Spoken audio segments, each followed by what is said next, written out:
Hello friends, class 11th में आप सबका स्वागत है। तो क्लास 11th में हम लोग चैप्टर नंबर 3 पढ़ रहे थे और चैप्टर नंबर 3 में हम लोग क्या पढ़ रहे थे?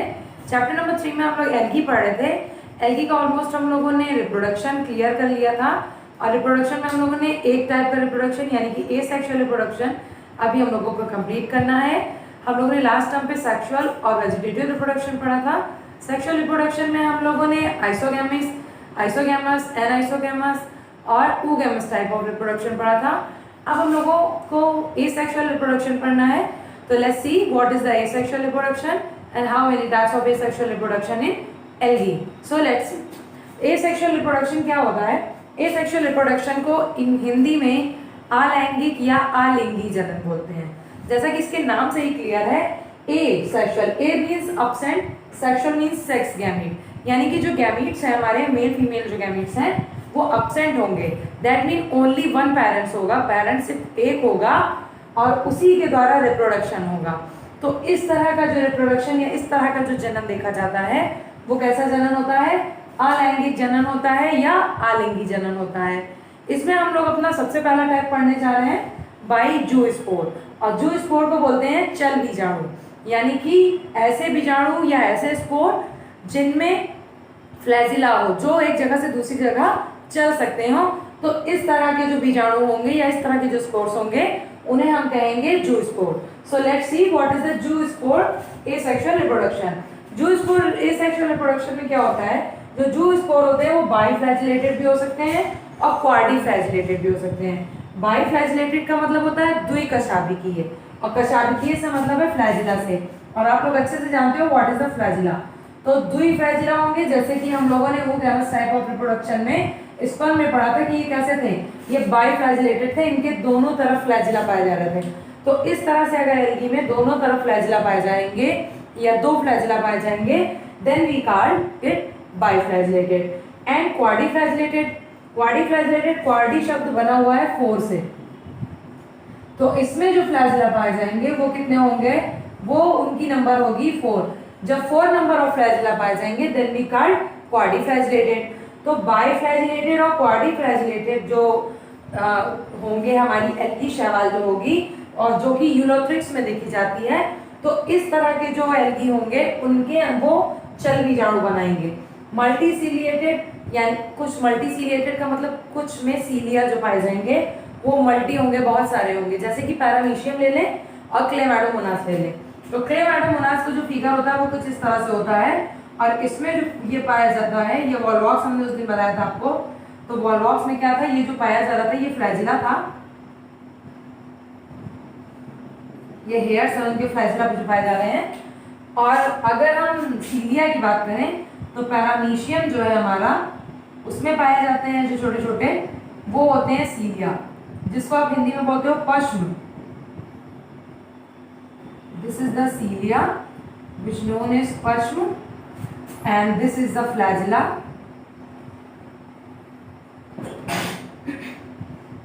which known as कशाब। ठीक, तो कशाब जो होते हैं या फ्लैजिला जो होते हैं वो अपनी साइज में लंबे होते हैं, और सीलिया यानी कि पश्म जो होते हैं वो अपनी साइज में या अपनी शेप में छोटे होते हैं। तो मल्टीसीलिएटेड भी होते हैं, जूस्पोर जो होंगे वो बाइफ्लैजिलेटेड भी होंगे, क्वाड्रिफ्लैजिलेटेड भी होंगे एंड मल्टीसीलिएटेड भी होंगे। Biflagellated and quadriflagellated, that means 2 flagella having and 4 flagella having 2 and 4 flagella having respectively we seen in Eulothrix, but in multiciliated का मतलब एक से अधिक सीलिया अगर पाए जा रहे हैं तो उसमें भी चल बीजाणु यानी कि जूस्पोर पाए जाएंगे। और किस तरह का पाया जाता है, उडोगोनियम में। उडोगोनियम जो एल्गी है उसमें मल्टीसीलिएटेड जूस्पोर पाए जाएंगे, और जो यूलोथ्रिक्स में बाइफ्लैजिलेटेड और क्वाड्रिफ्लैजिलेटेड जूस्पोर्स पाए जाएंगे। अब बात करते हैं जूस्पोर बनता कैसे है। तो जूस्पोर जो बनता है यहाँ पर लिखा हुआ है, zoospore formed in the zoosporangium when the favourable condition came it burst out and form a new algae. Zoospore जो होते हैं वो अपनी मात्र कोशिका यानी कि चल बीजाणु धानी, जिसको जूस्पोरेंजियम बोलते हैं। तो ये जो जूस्पोरेंजियम है यह चल बीजाणु धानी यानी कि एक ऐसा सैक, सैक का मतलब थैले से होता है, एक ऐसा सेट जिसके अंदर जूस्पोर्स रहते हैं, अभी हम लोग फिगर से कंफर्म कर ले रहे हैं, तो जूस्पोरेंजियम के अंदर क्या बनेंगे, जूस्पोर्स यानी कि चल बीजाणु बनेंगे। And when the favourable condition come, जब एक फेवरेबल कंडीशन आएगी या ऐसी कंडीशन आएगी जब ये ग्रो कर सकते हैं बाहर, इनके अनुकूल परिस्थिति जब आएगी, फेवरेबल कंडीशन का मतलब है अनुकूल परिस्थिति जब आएगी, then it come burst out, ये बाहर आएंगे, या जूस्पोरेंजियम क्या होगी, ब्रस्ट होगी, और ब्रस्ट आउट होने के बाद क्या बनेगी, जूस्पोरेंजियम जो जूस्पोर्स होंगे वो बाहर निकलेंगे, और बाहर निकलेंगे और पर्टिकुलरली एक जो जूस्पोर्स होंगे वो क्या बनाएंगे, वो एक न्यू एल्गी को फॉर्म करेंगे। सो let's see it's figure.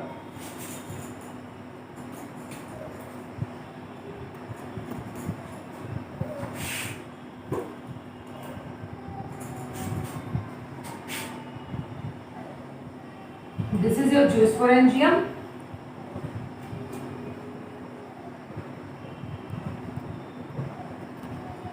Which known as चल बीजाणु धानी।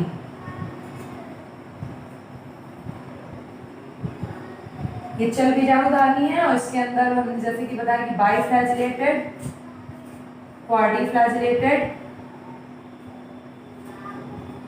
मल्टीसीलिएटेड,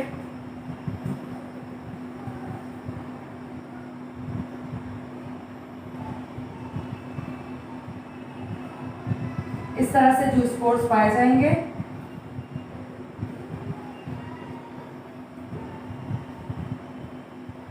तो इस तरह से ये सब जो पाए जा रहे हैं ये सब क्या है, ये सब जूस्पोर्स हैं। और ये जूस्पोर किसमें फॉर्म होंगे, ये जूस्पोर जो फॉर्म होंगी वो जूस्पोरेंजियम में फॉर्म होंगे, और ये जो जूस्पोरेंजियम होगी ये क्या होगी, ये क्लोज्ड होगी, ये पूरी ऐसे पैक्ड रहेगी। जब फेवरेबल कंडीशन आएगी, फेवरेबल कंडीशन मीन जब इनके स्पोर्स के बाहर निकलने का या एल्गी के फॉर्म होने का समय आएगा, तब ये कंडीशन जब होगी, या मीन फेवरेबल कंडीशन जो होगी, तब ये क्या होगी, तो ये जो ये इनका बंद हो गया, ये जो कवर हो गया इनका माउथ, ये क्या होगा, ये इतनी फोर्सफुली ये बाहर निकलेंगे,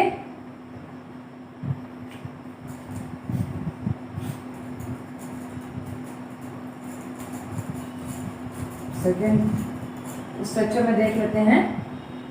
दिस इज अ जूस्पोर,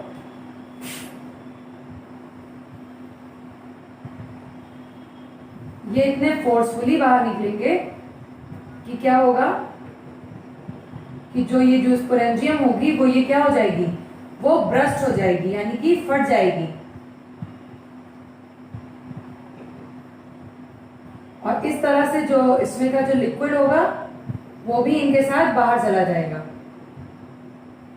और ये लिक्विड क्या करेगा, ये सारे जूस्पोर्स जो हैं ये बाहर आ जाएंगे जब ब्रस्ट हो जाएगा तो, और जब बाहर आ जाएंगे तो ये एक न्यू जो जूस्पोर होगा, मान लीजिए ये बाइफ्लैजिलेटेड है या क्वाड्रिफ्लैजिलेटेड है या मल्टीसीलिएटेड है, तो इस तरह से जितने भी जूस्पोर्स होंगे वो सब बाहर आ जाएंगे, और बाहर आके क्या करेंगे, एक न्यू एल्गी या न्यू एल्गा फॉर्म करेंगे। तो इस तरह से चल बीजाणुओं के द्वारा ये सेक्सुअल रिप्रोडक्शन होता है, जिसमें हमने सिर्फ ये देखा कि इसमें स्पोर्स के द्वारा जो हो रहा है, जनन हो रहा है, और स्पोर्स के द्वारा जो जनन हो रहा है उसमें सिर्फ और सिर्फ सिंगल पेरेंट है, यानी कि सिर्फ और सिर्फ जो स्पोर्स है विच फॉर्म्ड इन जूस्पोरेंजियम, यानी कि चल बीजाणुधानी में बन रहा है। और फेवरेबल कंडीशन आने पर क्या हो रही है, ये इतनी फोर्सफुली बाहर निकल रहे हैं कि जो चल बीजाणुधानी है यानी कि जो जूस्पोरेंजियम वो क्या हो रही है, वो ब्रस्ट हो जा रही है, और ब्रस्ट हो जाने से जूस्पोर्स बाहर आ जाते हैं और रेस्टिंग पीरियड में रेस्ट करते हैं। फिर रेस्ट होने के बाद जब इनकी कंडीशन आती है favourable, then they form new algae.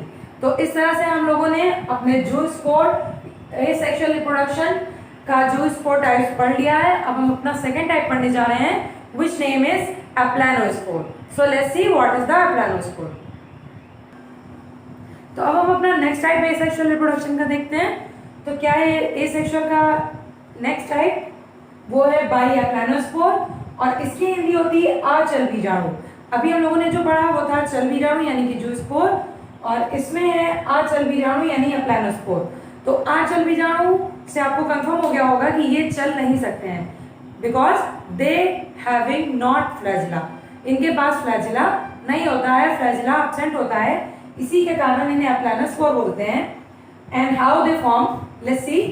In favourable condition cell cytoplasm differ from cell wall and made aplanospore, यानी कि अनुकूल परिस्थिति नहीं होगी, यहाँ पे इनफेवरेबल लिखा है, दैट मीन प्रतिकूल परिस्थिति।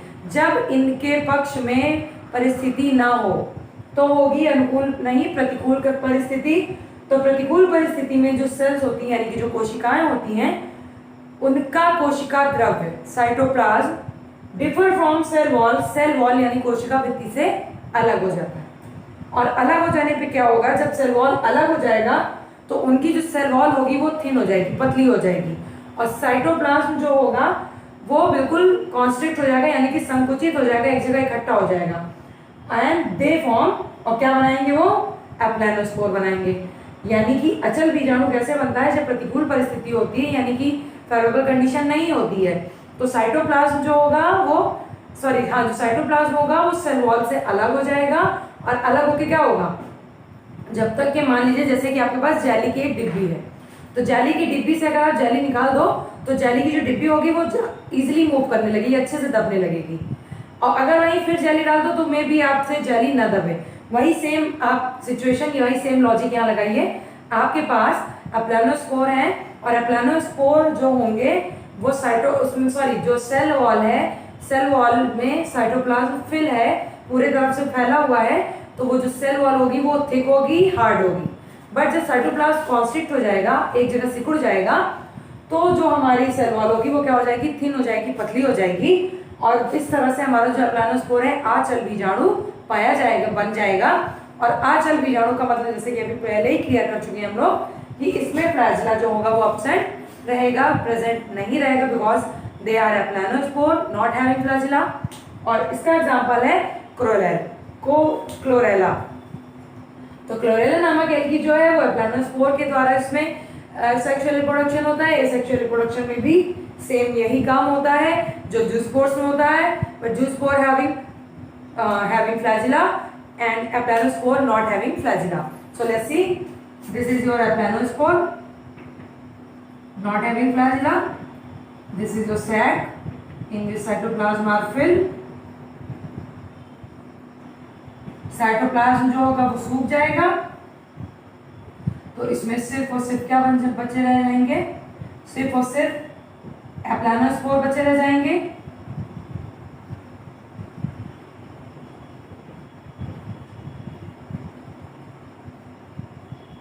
और जब फेवरेबल कंडीशन आएगी they move out and form new algae. So this is the description about aplanospore. So let's see our third topic, and third type is bihypnospore या जिसको बोलते हैं सुप्त बीजाणु द्वारा। तो आइए देखते हैं क्या होता है सुप्त बीजाणु। तो अब हम लोग देखने जा रहे हैं अपना थर्ड टाइप जिसका नाम है सुप्त बीजाणु यानी कि हिप्नोस्पोर। तो let's see what is the hypnospore. Hypnospore जो होते हैं वो क्या होते हैं, वो favourable condition cytoplasm differ from cell wall and middle thick wall hypnospore. Favourable condition यानी कि जो अनुकूल परिस्थिति होगी उसमें ये साइटोप्लाज्म से डिफर हो जाएंगे, सॉरी फेवरेबल नहीं, इनफेवरेबल कंडीशन होगी ये। इनफेवरेबल कंडीशन में cytoplasm differ from cell wall से डिफर हो जाएंगे, और मिडिल थिक वॉल, और जो मिडिल की वॉल जो होगी वो क्या करेंगी, वो थिक हो जाएगी, और उसी के अंदर ये ग्रो करेंगे, उसी के अंदर ये जन्म लेंगे, ये स्पोर बनेंगे। इसलिए इनको हिप्नोस्पोर या सुप्त बीजाणु कहते हैं। सुप्त का मतलब होता है सोने से, नींद से। तो ये बीजाणु जो होते हैं ये सोते रहते हैं, तो इसलिए इनको सुप्त बीजाणु कहते हैं। फिर से देख लेते हैं। इनफेवरेबल कंडीशन यानी कि प्रतिकूल परिस्थिति में साइटोप्लाज्म जो होगा यानी कि कोशिका द्रव्य जो होगा वो सेल वॉल से डिफर हो जाएगा, और मिडिल की जो वॉल होगी यानी कि साइटोप्लाज्म प्लस सेल वॉल के बीच की जो वॉल होगी, बीच की जो दीवार होगी वो क्या हो जाएगी, वो थिक हो जाएगी। और थिक होने के साथ क्या होगी, वो जो हिप्नोस्पोर होगा उसी के अंदर ग्रो करेगा। और ये कैसे होंगे, this is also like an aplanospore. ये बिल्कुल अप्लानोस्पोर यानी कि अचल बीजाणु की तरह होंगे। इसमें भी फ्लैजिला जो होंगे वो नहीं पाए जाएंगे। And going to resting period और जब ये बाहर आएंगे रस्ट आउट करके ये बाहर आएंगे तो रेस्टिंग पीरियड में रेस्ट करेंगे, बाहर आने के बाद फिर जब फेवरेबल कंडीशन आएगी then it form a new algae, तब ये न्यू एल्गी बनाएंगे। और इसका एग्जांपल जो है वो है यूरोथ्रिक्स एंड वाउचेरिया। तो वाउचेरिया और यूरोथ्रिक्स में क्या देखा जाता है, हिप्नोस्पोर देखा जाता है। हिप्नोस्पोर प्रतिकूल परिस्थिति में कोशिका द्रव्य से अलग होकर सेल वॉल और सेल वॉल के बीच में एक वॉल, कोशिका द्रव्य और सेल वॉल यानी कोशिका भित्ति और कोशिका द्रव्य के बीच में एक वॉल बनाते हैं, मिडिल वॉल। और ये दोनों मिडिल वॉल क्या होती है, ये दोनों मिडिल वॉल जो होती है इन दोनों के कॉन्स्ट्रिक्ट होने से यानी कि साइटोप्लाज्म कॉन्स्ट्रिक्ट हुआ, सिकुड़ा, सेल वॉल सिकुड़ी, तो दोनों सिकुड़ने के बाद बीच में एक गैपिंग आ जाती है और वो गैपिंग के अंदर हिप्नोस्पोर यानी कि सुप्त बीजाणु पाए जाते हैं। और ये बिल्कुल रेस्टलेस होते हैं यानी कि इनमें कोई भी मूवमेंट नहीं होता है because they having not flagella and going to resting period. और किसमें, रेस्टिंग पीरियड में ये जाते हैं और फेवरेबल कंडीशन जब आती है यानी कि अनुकूल परिस्थिति जब आती है तो ये ग्रो करते हैं और एक न्यू एल्गी फॉर्म करते हैं and it is forming and it is seen in Vaucheria and Ulothrix. Let's see our four types. Fourth type is by echinates and this is also known as निश्चेष्ट बीजाणु, निश्चेष्ट बीजाणु। तो एकाइनेट्स के द्वारा कैसे asexual reproduction होता है, लेट्स सी। इसमें जो होती है सेल वॉल यानी कोशिका भित्ति जो होती है वो मोटी होती है यानी कि थिक होगी and separate from round and hard structure. और सेल वॉल मोटी होने के साथ साथ क्या होगी, ये अलग हो जाएगी और जब अलग हो जाएगी तो एक राउंड और हार्ड यानी कि गोल और कठोर संरचना बना लेगी और यही गोल कठोर संरचना क्या होगी, एकाइनेट्स कहलाती है। जैसे कि ये है, एकाइनेट्स के द्वारा जो रिप्रोडक्शन है वो नॉस्टॉक में भी देखा जाता है, एनाबिना में भी देखा जाता है। और नॉस्टॉक एनाबिना जो है वो ब्लू ग्रीन एल्गी यानी साइनोफाइसिक मेंबर है। ये कुछ इस तरह से होती है, ये प्लानोस्पोर, जूस्पोर और हिप्नोस्पोर की तरह नहीं होती है। ये हमारी सेल वॉल है, सेल वॉल जो होगी वो इसकी थिक होगी और क्या होगी, एक दूसरे से सेपरेट हो जाएगी और सेपरेट होकर क्या करेगी, ये इस तरह से गोल स्ट्रक्चर बनाने लगेगी। और जब ये गोल स्ट्रक्चर बनाने लगेगी गोल, तो ये जो गोल स्ट्रक्चर होगा, राउंड स्ट्रक्चर होगा, वो क्या होगा, यही राउंड और हार्ड स्ट्रक्चर जो होगा वो होगा हमारा एकाइनेट, यानी कि यही स्ट्रक्चर हमारा एकाइनेट्स होगा। और ये एक एकाइनेट्स अलग होंगे फेवरेबल कंडीशन में और फेवरेबल कंडीशन में क्या करेंगे, ये इन फेवरेबल कंडीशन में ये रेस्ट करेंगे और फेवरेबल कंडीशन में ये एक न्यू एल्गा फॉर्म करेंगे। और इसका एग्जांपल है क्लैडोफोरा, यूरोथ्रिक्स, नॉस्टॉक और एनाबिना। तो हम लोगों ने 4 टाइप्स के एसेक्सुअल रिप्रोडक्शन पढ़ा। अब हम लोग 5th टाइप्स पढ़ने जा रहे हैं एसेक्सुअल रिप्रोडक्शन और उसका नाम है एंडोस्पोर्स।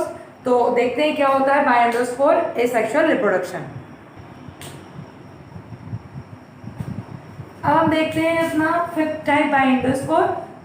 तो एंडोस्पोर को कहते हैं हिंदी में अंधा बीजाणु। तो इसके द्वारा कैसे एसेक्सुअल रिप्रोडक्शन होता है, लेट्स सी। तो जो अंधा बीजाणु होते हैं वो बीजे यानी कि ब्लू ग्रीन एल्गी में पाए जाते हैं। बीजे का फुल फॉर्म जो होता है वो होता है blue green algae. Blue green algae को ही मिक्सोफाइसी कहते हैं। अभी हम लोग क्लासिफिकेशन इसके बाद में पढ़ेंगे तो हम लोग मिक्सोफाइसी साइनोफाइसी के बारे में डिस्कस करेंगे। मिक्सोफाइसी साइनोफाइसी है और साइनोफाइसी और मिक्सोफाइसी में ब्लू ग्रीन एल्गी पाई जाती है। तो ब्लू ग्रीन एल्गी यानी कि मिक्सोफाइसी, एंडोस्पोर के द्वारा इसमें प्रजनन होता है, जनन होता है, एसेक्सुअल रिप्रोडक्शन होता है। और एंडोस्पोर में क्या देखते हैं कि ये बीजीए यानी कि ब्लू ग्रीन एल्गी, जितनी भी ब्लू ग्रीन एल्गी हैं उन सब में जो रिप्रोडक्शन होगा सेक्सुअल वो एंडोस्पोर से होगा। और उसमें होता ये है कि जो मदर सेल होती है यानी कि मातृ कोशिका जो होती है वो थिन वॉल होती है, पतली होती है, उसकी जो भित्ति होती है, उसकी जो आगे की कवरिंग होती है वो थिन होती है और इसके अंदर कई सारे स्पोर्स बनते हैं। मदर सेल में कई सारे स्पोर्स बनते हैं और यही स्पोर्स होते हैं, इसीलिए इसको बोला गया है अंतः बीजाणु। बीजाणुधारी के अंदर ये स्पोर्स बन रहे हैं। तो ये जो स्पोर्स बनेंगे बीजाणुधारी के अंदर बनेंगे और जब फेवरेबल कंडीशन आएगी तो ये स्पोर्स बाहर आएंगे और बाहर आकर एक न्यू एल्गा को या न्यू एल्गी को जन्म देंगे और इसका एग्जांपल है नोस्टॉक, एनालिना और साइक्लोनिमा। इसका फिगर कुछ इस तरह से है।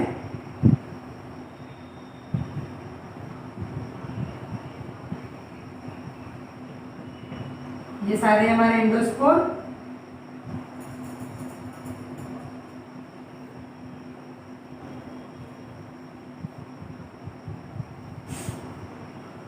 और ये एंडोस्पोर जो है यानी अंतःबीजाणु, ये क्या करेंगे, फेवरेबल कंडीशन में ये बाहर आएंगे, but they have not flagella also. और ये बाहर आने के बाद क्या करेंगे, एक न्यू एल्गी को या न्यू प्लांट को जन्म देंगे। तो इस तरह से हो गया एंडोस्पोर, जो कि देखा था नोस्टॉक, एनालिना और साइक्लोनिमा। और ये तीनों एल्गी ही मिक्सोफाइसी यानी कि बीजीय हैं, ब्लू ग्रीन एल्गी हैं। अब हम नेक्स्ट अपना देखते हैं बायोटोस्पोर्स। तो ऑटोस्पोर की हिंदी होती है जनकाभ बीजाणु। और इसमें क्या होता है, इसमें रेस्टिंग स्पोर्स जो होते हैं, यानी कि जो रेस्ट कर रहे होंगे स्पोर, वो बीजाणुधानी से तो बाहर आ गए। बीजाणुधानी से आने के बाद इनफेवरेबल जब कंडीशन होती है तो वो रेस्ट करते हैं। और रेस्ट करते समय कुछ ऐसे स्पोर्स होते हैं, उसमें कुछ एक्साइटेड होते हैं स्पोर्स, वो क्या करते हैं, वो मदर सेल के अंदर रेस्टिंग स्पोर कुछ रह जाते हैं और कुछ बाहर आ जाते हैं। तो जो बाहर आ जाते हैं वो पूरी तरह से रेस्ट करते हैं, लेकिन जो मदर सेल के अंदर होते हैं, तो मदर सेल के जो अंदर होते हैं, जो बीजाणु यानी मातृ कोशिका के जो अंदर होते हैं, उसी के अंदर ये बीजाणु एक नए एल्गी को फॉर्म करते हैं। और एक मतलब मदर सेल के अंदर ही इसमें एक न्यू एल्गी बनती है, इसीलिए इसको बोला गया जनकाभ बीजाणु। जनक के अंदर, यानी कि जो इसकी पेरेंट है यानी मदर सेल मातृ कोशिका है, उसी के अंदर ही ये एक न्यू एल्गी फॉर्म कर लेंगे। जैसे कि मान लीजिए कि आपकी एक थैलस है, इसके अंदर ये रेस्टिंग स्पोर्स हैं, this is your resting spore and this is your mother cell.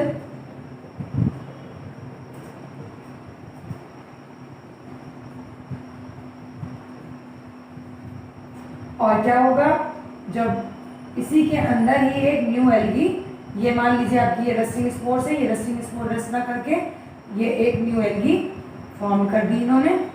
तो इस तरह से ये बनाते हैं। और इस तरह से जो देखा जाता है एल्गी यानी ऑटोस्पोर्स रिप्रोडक्शन जो इस एल्गी में देखा जाता है, उसका नाम है क्लोरोकोकस, CHLOROCOCCUS।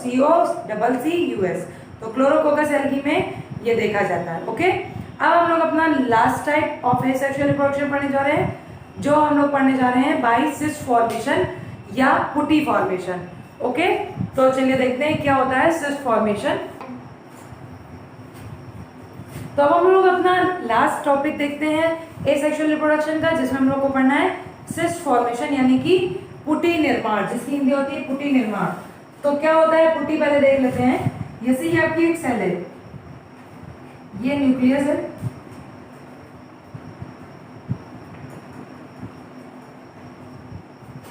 और इसके अंदर सिस्ट फॉर्म होने लगते हैं। सिस्ट का मतलब गांठें जिसको बोलते हैं आप, इस तरह से ये सिस्ट फॉर्म होने लगता है।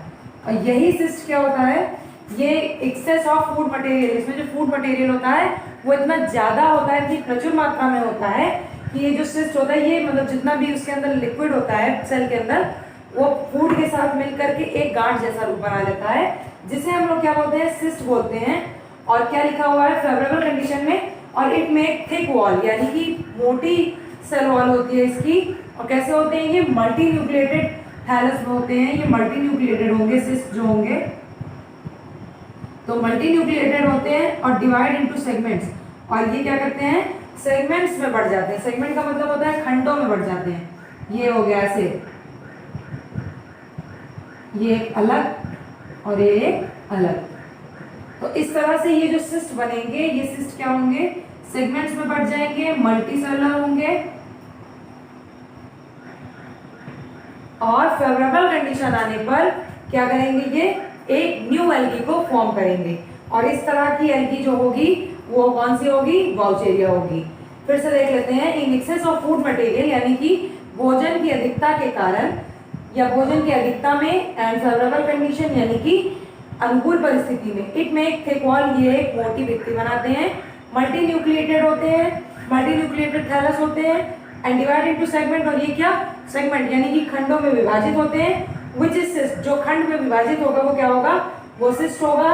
और सिस्ट क्या करेगा, फेवरेबल कंडीशन में एक न्यू एल्गा को फॉर्म करेगा और उसका नाम है वॉल्जेरिया। तो आज हम लोगों ने अपना asexual reproduction of algae complete कर लिया है। अब हम नेक्स्ट वन पर क्लासिफिकेशन ऑफ एल्गी पढ़ेंगे और ब्रायोफाइट्स के बारे में जानेंगे। सो आज के लिए थैंक यू।